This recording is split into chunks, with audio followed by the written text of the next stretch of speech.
Hello, this is Crispin Flintoff from Not the Andrew Marr Show. Before this video starts, I'd just like to ask if you'd subscribe to this channel if you haven't already, because we will be covering the general election from a totally different perspective from what you get from the mainstream media. We'll be talking about the candidates who are taking on Labour and the Tories and pushing them all the way. So please subscribe and get updates. I'm really grateful to be joined on Not the Andrew Marr Show by Pamela Fitzpatrick. How you doing, Pamela? I'm good, thanks, Crispin. How are you? Busy after they called this election on whenever it was. Was it Tuesday, Wednesday? I can't even remember what day it is, actually, to be honest. I You know. weren't expecting the election, were you? Not really. I think once we'd gone past the May sort of time where we thought it might be on the same day as the locals, I sort of had maybe become a bit complacent, thinking we were heading for October or November. So it's sooner than we wanted, but on the other hand, it's sunny. We've got the long evenings. Everybody's very positive, and everybody's really angry and they want change. So, it'd be great to have more time, but we're going to put all our energy into doing what we can to win in Harrow West. In fact, it's a bit like 2017 because that wasn't supposed to happen in that time because of that Act of Parliament that was 5 years only. So you couldn't call an election before 5 years. Remember, they had that. Yeah. And then they changed that rule, and then they called it early, and we weren't ready supposedly in 2017, were we? So No, it's not as if we absolutely. can't get our act together. And there are some similarities. So when I was canvassing in 2017, people were running out of their houses, kind of like celebrating Labour. They were so happy and wanting Labour to do really well. Just remember it so much. And people from other boroughs who'd come down, councillors who probably on the right were kind of quite surprised at the enthusiasm that we had in Harrow.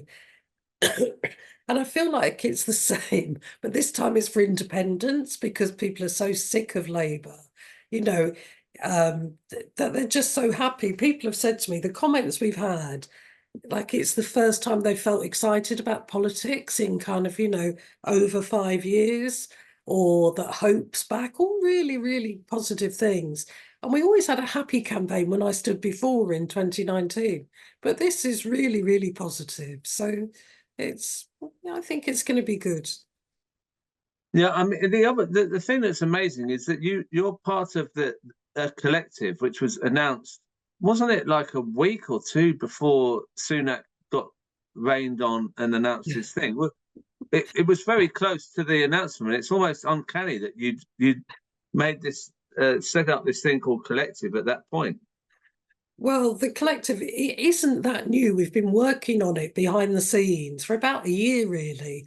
And we've had lots of meetings and tried to bring lots of the different left groups and parties together with a view to kind of coordinating, if you like, having electoral pacts in some ways. That hasn't quite happened, but just to bring people together and see what we can do, because we're all fed up of Labour and definitely fed up with the Tories.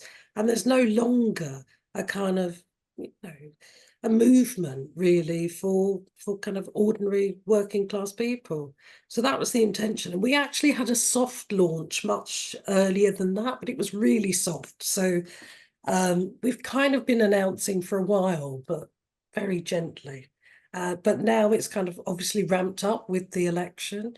And I think the point of it is to try to form a new movement, and that may encompass other organisations and parties in the future, or it may not. It may be an umbrella kind of organisation, but what we want it to be is democratic. So the policies would be determined by the membership, and certainly not top-down parachuting people into constituencies and things. So there's about 14 candidates, I think, possibly 15, that the collective are endorsing and supporting.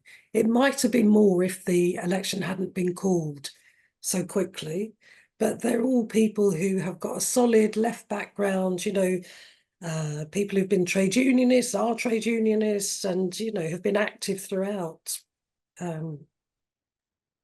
Right. years and before, really. And I mean, now Jeremy Corbyn today has just announced that he's standing. I mean, I was worried that he wouldn't stand because he took a long time, and people were saying, when is he going to stand? And what's your take on the timing? I mean, was he trying to show that he was going to every length to stay with the Labour Party until there was nothing left? I mean, that seems to be what he did. I think Jeremy will do what Jeremy wants to do at the time that he wants to do it. And this is when he felt it was right to announce. Obviously, he'd have to now because of the election being called. But I think the timing's fine, actually. And, it ties in with that buzz of the collective being formed. And, the kind of hashtag now is the rise of the independents because the election's on Independence Day. So it's all quite positive, I think.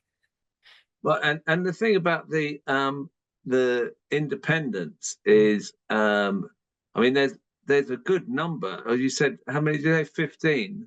There's about 15 that are backed by the collective, but we're also directing people to, independents or others in other parties like Reliance Party, the Workers' Party, Transform, who are standing candidates, Liverpool Independents, for example.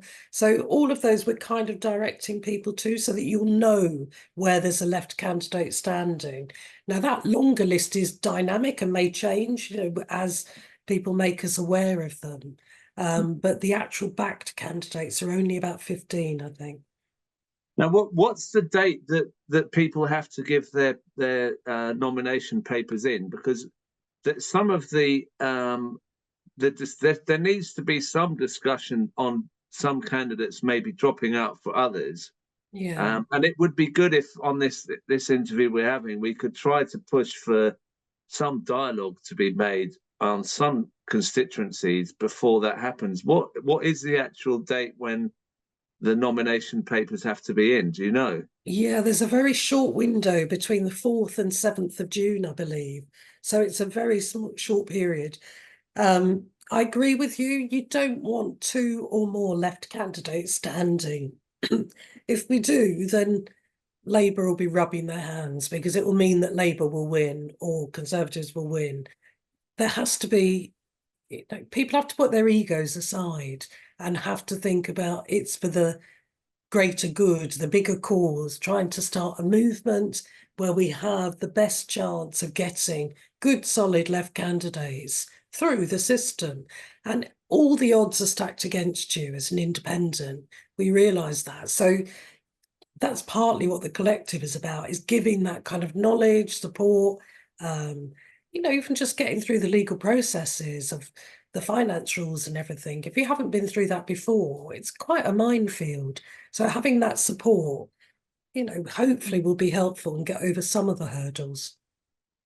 Yeah, I mean, the obstacle that I identified a couple of months ago was the Green Party's resolve to stand in every seat, including, Yeah. I guess, Jeremy's seat and Starmer's seat. Do you think there is any possibility whatsoever that we could persuade the Greens to rethink that?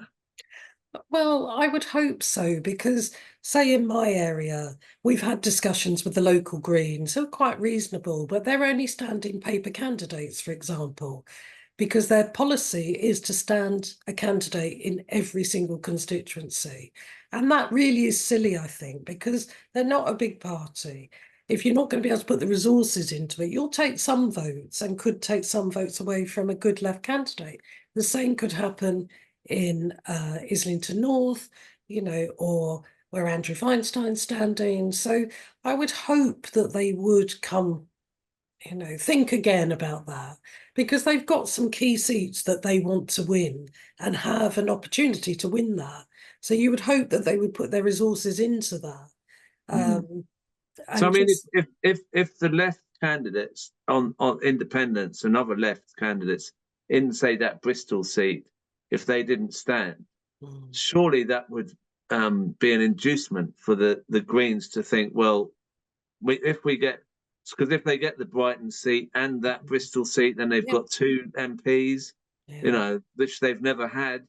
To sort of keep saying we're going to have a candidate in every seat. You know, what do they want? I mean, we've got to find a way before, what did you say, the 4th?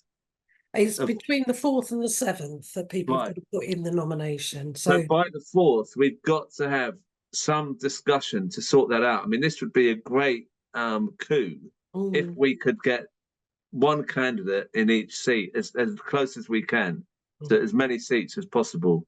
So, I mean, one of the first things we've got to focus on after we've worked out maybe a streamlining what candidates are where is to get more people to register to vote. Can you tell us about the deadline on that? yeah, the deadline is coming up soon. I think it's the 18th of June, but it's mid-June anyway. So we need to get as many people registered to vote as possible. And of course, now there are stricter rules around ID when you go to vote. And there'll be lots of people who may not have a passport or a driving license, for example. And if they register for a postal vote, then they don't have to have the ID with them. So that again would be another good thing to do.